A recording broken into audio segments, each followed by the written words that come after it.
प्रयागराज में साधु संतों की कई वेशभूषा और परंपराएं श्रद्धालुओं और पर्यटकों का ध्यान अपनी ओर आकर्षित कर रही हैं। लेकिन इन्हीं परंपराओं के बीच साधु संतों का एक ऐसा जत्था है जो शिव भक्ति में लीन है। ये लोग शिव की आराधना करते हैं, उनके गीत गाते हैं और साधु के नाम से भी ये जाने जाते हैं। देखिए खास रिपोर्ट।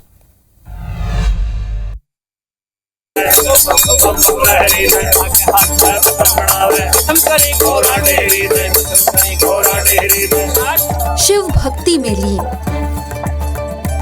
शिव आराधना में गा रहे गीत। सिर पर मोर पंख से बना मुकुट, नाम जंगम साधु, काम शिव की महिमा का बखान। प्रयागराज में साधु संतों की विभिन्न वेशभूषाएं और परंपराएं श्रद्धालुओं और पर्यटकों का ध्यान आकर्षित कर रही हैं। इन्हीं परंपराओं के बीच हरियाणा के कुरुक्षेत्र की जंगम जाति के साधु संत अपनी विशेष वेशभूषा और अनोखे रीति रिवाजों के साथ महाकुंभ के मुख्य आकर्षणों में से एक बन गए हैं।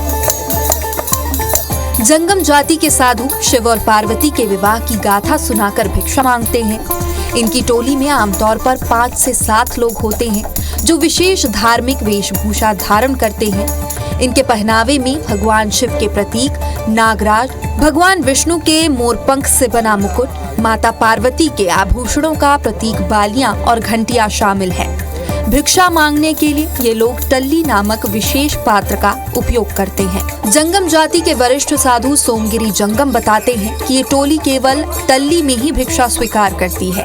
हाथ में भिक्षा नहीं ले सकते, चाहे भिक्षा में बड़ी रकम ही क्यों ना दी जाए। साधु संतों और महंतों से प्राप्त भिक्षा को ये धर्म का दान मानते हैं। यही भिक्षा इनके परिवार के पालन पोषण का एकमात्र स्रोत है। 108वीं शादी के अंदर हमने दान लिया इस टल्ली के अंदर, इसीलिए हम ये हमारा पात्र है। इस टल्ली के अलावा हम दान नहीं लेते हैं। साधुओं के पास भी जाते हैं या आप जैसे भक्तजन भी देते हैं तो हम इस टल्ली के अंदर दान लेते हैं, क्योंकि ये जो आप देख रहे हो ऊपर ये मोर मुकुट, ये विष्णु भगवान का दिया हुआ है। जंगम जाति के साधु संत महाकुंभ और अन्य धार्मिक आयोजनों में नियमित रूप से भाग लेते हैं। प्रयागराज के इस महाकुंभ में लगभग 40 से 50 जंगम साधु मौजूद हैं जो जूना अखाड़ा से भी जुड़े हुए हैं। ये साधु सभी शिविरों में जाकर शिव पार्वती विवाह की गाथा सुनाते हैं और श्रद्धालुओं से भिक्षा मांगते हैं। जंगम जाति के साधु कुरुक्षेत्र के निवासी हैं और ब्राह्मण वंशज से संबंध रखते हैं। इस परंपरा को केवल उनके वंशज ही आगे बढ़ा सकते हैं।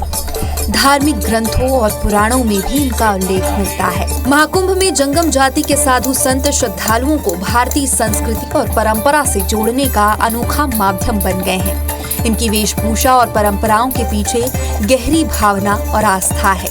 इनके द्वारा सुनाई जाने वाली शिव पार्वती विवाह की गाथा लोगों को आकर्षित कर रही है।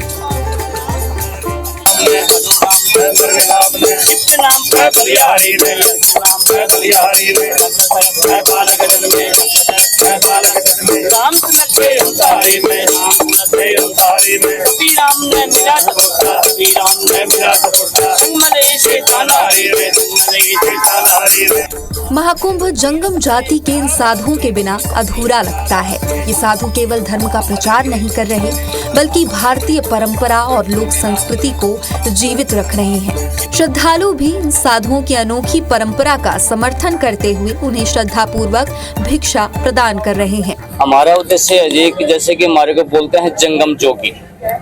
जंगम जोगी क्यों बोला जाता है? क्योंकि भगवान शिव ने 108वीं शादी राजा हिमाचल के घर की है। उससे पहले जितनी भी शादी हुई वरमाला की हुई, लेकिन जो बेदी की जो शादी है राजा हिमाचल के घर हुई है। तब भगवान शिव पृथ्वी पे शादी करने के लिए आए, तब हमारे को प्रकट किया था। कैसे किया गया? जैसे कि हम लड़की की शादी करते हैं, उस शादी का दान, बेदी का जो दान होता है वो हम उसको देते हैं। तो दान के ऊपर जो है, लेने के ऊपर बात होगी। शादी फेरे होने के बाद राजा हिमाचल कहने लगे, ले रे भोलेनाथ मेरी पुत्री का दान, कन्यादान जो हम जिसको बोलते हैं। तो दान लेने के उपरांत हमारे को भगवान शिव ने अपनी जंगा से प्रकट किया था। अच्छा, तभी हमारे को जंगम बोलते हैं। पाए साचे बच्चे घर में पाए सेवक बच्चे मार खोतरे सेवक बच्चे मार खोतरे सोए तीन भजन करावे सोए। संदीप तिवारी, IBC 24 प्रयागराज। अमरकाल होने ना